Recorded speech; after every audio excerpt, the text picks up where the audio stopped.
Lui a plus modestement commencé dans sa cuisine. Un ingénieur français a imaginé le Moonbike, une sorte de motoneige électrique qui commence, vous allez le voir, à faire sa place sur les pistes de ski.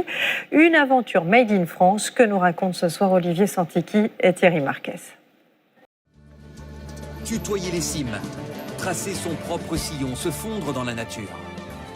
Contre toute attente, grâce à l'électricité, Moonbikes parvient à révolutionner les déplacements en milieu enneigé. Après 1 an et demi de production, la start-up a déjà vendu 1000 de ses engins dans 23 pays, jusqu'au Japon. À Annecy, elle poursuit le développement de cet hybride, mi-scooter des neiges, mi-vélo. Un employé à l'origine, 35 aujourd'hui, mais pas de patron. Celui qui a tout déclenché vit désormais dans le Colorado, aux États-Unis. Près du plus grand marché de la motoneige au monde, loin des tâtonnements douloureux du début, en 2015. C'était fait dans ma cuisine à Paris. Donc c'était des pièces, des tubes coupés, percés et vissés. Impossible d'avoir de la soudure ou quoi que ce soit vu mes petits moyens. J'étais comme tout seul ou avec ma femme à galérer dans la montagne avec des protos qui cassaient. Et c'était vraiment du bric et du broc. Après la pétrolette, place au Moonbike. En plaquant son job prometteur dans l'aéronautique, le jeune ingénieur savoyard a réussi son pari.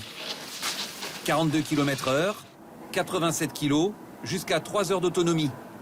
Le véhicule commence à se répandre à la location en station. Comme ici au Saisie. Plus de 2000 clients ont déjà accepté de payer 79 € les 45 minutes pour découvrir cette monture singulière et totalement silencieuse, grâce à son moteur électrique. Le seul son perceptible, le crissement de la neige. C'est hyper ludique, c'est un petit peu physique quand même, mais on prend très vite ses marques.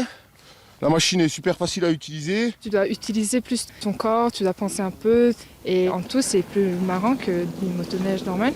Les gens prennent énormément de plaisir en fait à l'utiliser, à venir se promener avec nous en montagne, et du moment qu'on trouve quelque chose qui met la banane aux gens, forcément on a envie que ça continue. La success story attire aussi les partenaires, comme cet entrepreneur norvégien.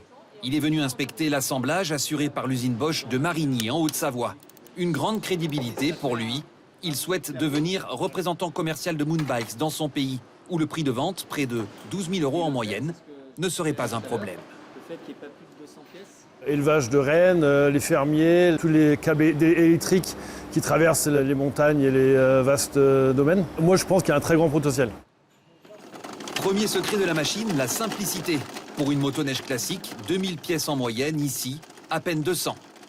Notamment grâce à un moteur spécial qui remplace la transmission.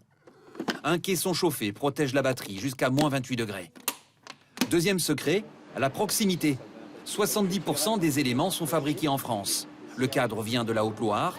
La chenille est peaufinée dans la vallée de l'Arve, toute proche. Dans l'industrie, il y a des pénuries. Pourquoi? Parce que des pénuries, des pièces importantes. Et le fait d'être très peu dépendant de fournisseurs exotiques, asiatiques, pour ne pas les citer, ça nous permet d'avoir une forme d'indépendance.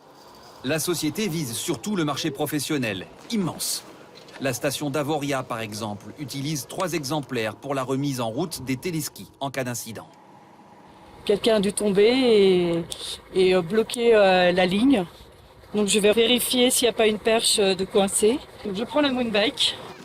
Des allées et venues éco-responsables, bien plus qu'un motoneige à moteur thermique.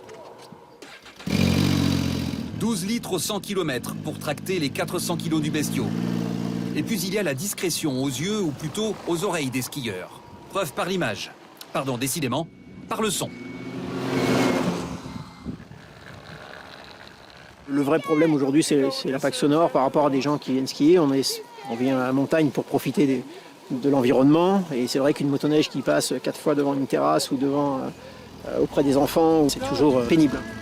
Reste à faire évoluer la réglementation pour étendre l'usage raisonné du Moonbike à la montagne, l'une des prochaines priorités de l'entreprise. Elle se rêve un destin de licorne, ces fameuses start-up valorisées à plus d'1 milliard de dollars.